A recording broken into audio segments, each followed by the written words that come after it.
Good evening, students. In the continuation of the causes of lymphadenopathy, today in our today's lecture, we'll be talking in detail about tubercular lymphadenitis. As we all know, tuberculosis is one of the most common infectious disease that can affect any organ of the body. Most commonly, it affects the lungs, and when it affects organs other than the lung, it is known as extrapulmonary tuberculosis. Tubercular lymphadenitis is a chronic granulomatous inflammation of the lymph node with the presence of caseation necrosis. The hallmark for the diagnosis of tuberculosis is caseation necrosis. In your first chapter of cell injury, we have discussed the different types of necrosis: liquefactive necrosis, suppurative necrosis, fibrinoid necrosis, and caseous necrosis. Caseous necrosis is the type of necrosis that is typically found in tuberculous inflammation of the different organs. As we all know, tuberculosis is caused by infection with Mycobacterium tuberculosis. It is an acid-fast bacilli, that is, it will stain with Zn stain and it looks red when we see under the microscope. Acid-fast means, what are the other bacteria that are acid-fast? Nocardia is also one of the type of acid-fast bacteria.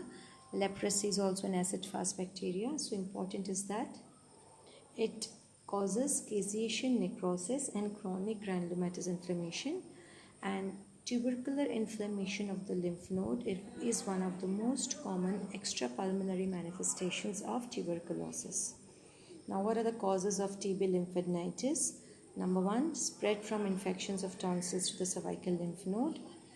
Second, which is most important, reactivation of healed focus which was involved during primary infection.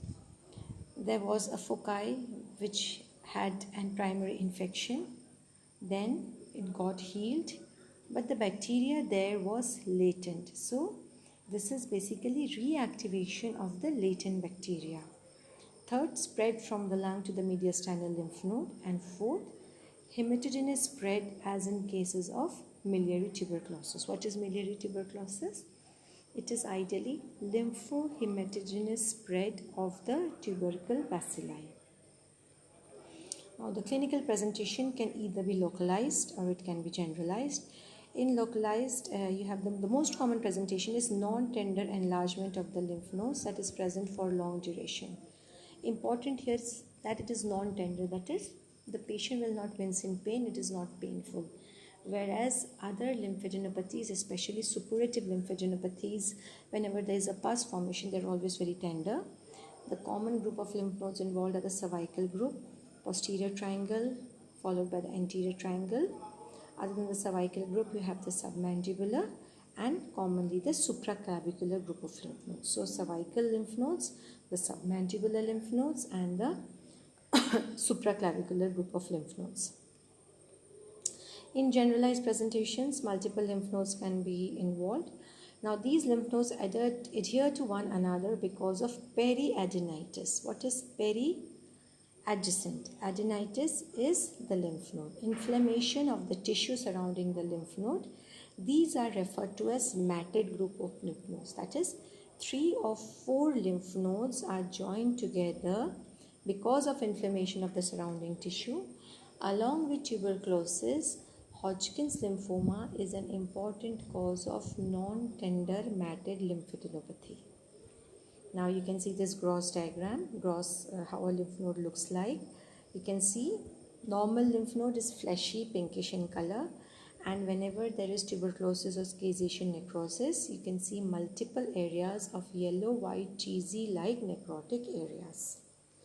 What are the complications? You can have ulceration, fistula. Fistula is the formation of a tract lined by squamous epithelium. Number 3, abscess formation. That is suppuration occurring in the tubercular lymph node.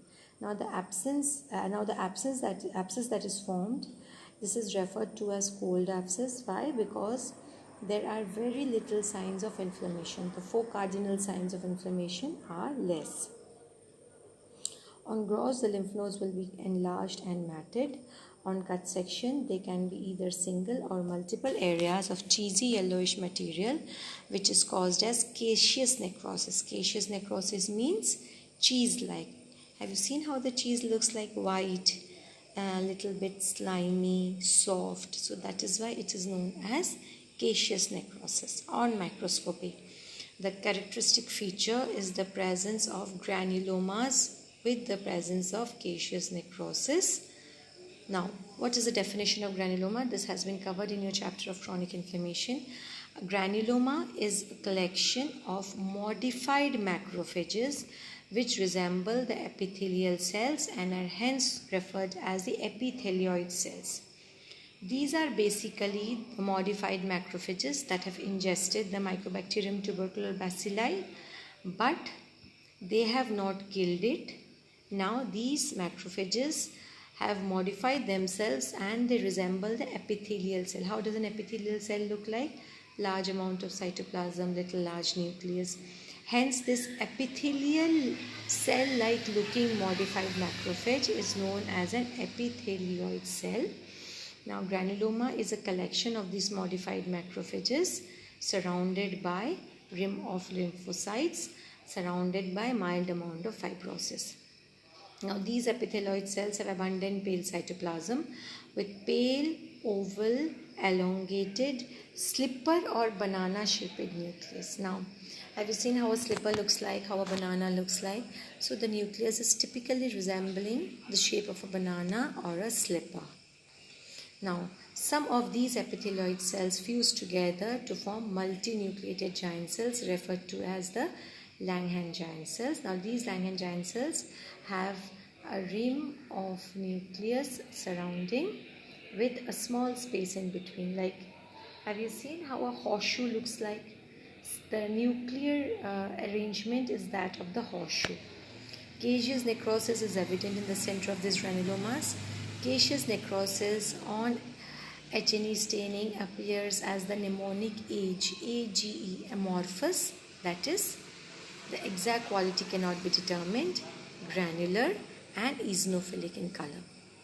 A collar of lymphocytes is seen surrounding these epithelioid cell aggregates.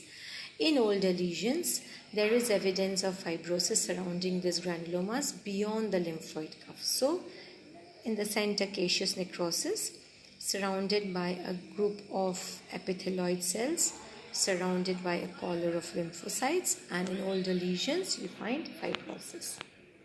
Now, you can see in this diagram very well. I have enlarged it.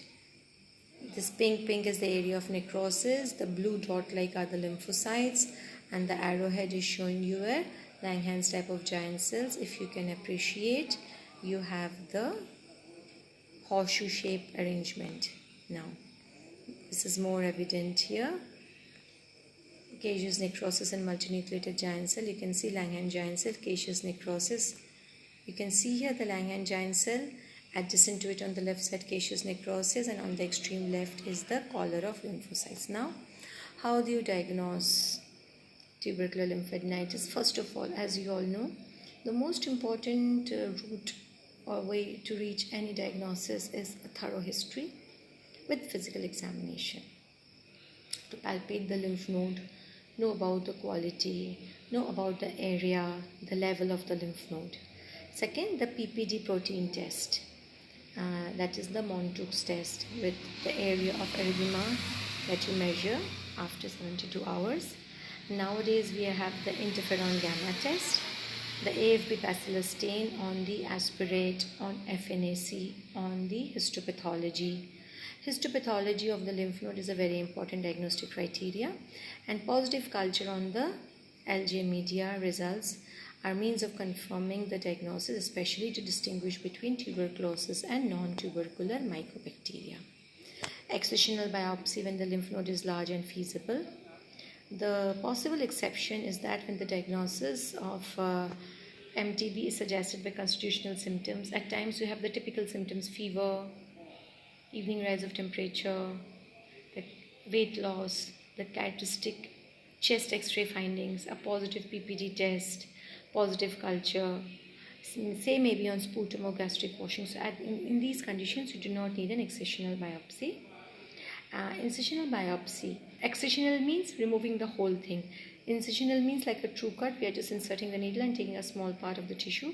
But this should be avoided if possible, as it can result in the formation of fistula strap. Thank you, children, for listening. And I suggest you to refer to Robbins and the chapter on lymph nodes.